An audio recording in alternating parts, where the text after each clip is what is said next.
આગળ સમાચારમાં વાત કરીએ તો જામનગરમાં શ્રાવણીયો લોકમેળો શરૂ થાય તે પહેલા વિવાદમાં આવ્યો છે। હાલ શ્રાવણ માસ ચાલી રહ્યો છે તો જામનગરમાં શ્રાવણી લોકમેળો શરૂ થાય તે પૂર્વે વિવાદમાં આવ્યો। સ્ટોલ ધારકોએ તંત્ર સામે નારાજગી દર્શાવી છે।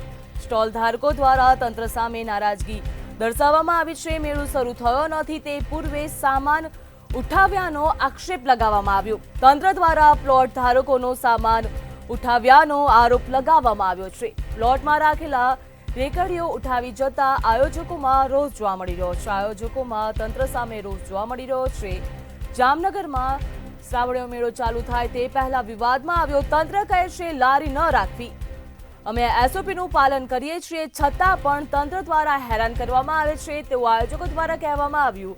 તંત્ર દ્વારા ખાણીપીણીની લારીઓ ન રાખવા દેતા ભારે રોષ જોવા મળી રહ્યો। તંત્ર દ્વારા લારીઓ ન રાખવા દેતા ભારે રોષ જોવા મળી રહ્યો છે। તંત્રએ લારીઓ નહીં રાખવા દેવાનું કહ્યું હતું। પ્લોટમાં રાખેલ રેકડીઓ ઉઠાવી જતા આયોજકોમાં રોષ જોવા મળી રહ્યો। મારું બે પ્લોટ ફાળવેલા છે લોકમેળા માટે। તારીખ 10 થી ચાલુ થવાનો તો લોકમેળો હજી સુધી થયો નથી। ત્યાં કોર્પોરેશન વાળા દાદાગીરી કરે છે કે અમારા જે પ્લોટ ધારક છે, મારું નામ બાલનાથ પાઉંભાજી છે, તો એ પાઉંભાજી નામની લારી છે તે 2 દિવસથી આવી પરેશાન કરે છે ને આજે 2 લારી ઉપાડી ગયા છે। મારા સ્ટોલમાં અંદરથી જે તે સામાન મારો ભરેલો હતો તે ઉતારી ને લઈ ગયેલ છે।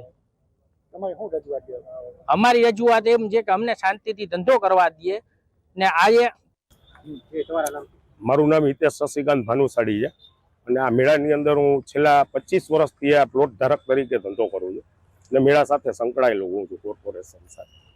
આખરે અમારો પ્રશ્ન એ છે કે કોર્પોરેશનને ટેન્ડર નિયમો મુજબ જે જગ્યા મને ફાળવેલ છે કે 6 બાય 12 મીટરનો મારો ખાણીપીણીનો ફૂડ ઝોનનો પ્લોટ છે, એ પ્લોટની અંદર હું ખાવા પીવાને લગતી કોઈ પણ વસ્તુ વેચી શકું, જેના મેં 1,60,000 રૂપિયા, 1,33,500, 1,33,500, 1,05,000 અને 92,93,000 ના લાસ્ટ પ્લોટ મેં કોર્પોરેશનને ડિમાન્ડ ડ્રાફ્ટથી છોડાવેલા છે।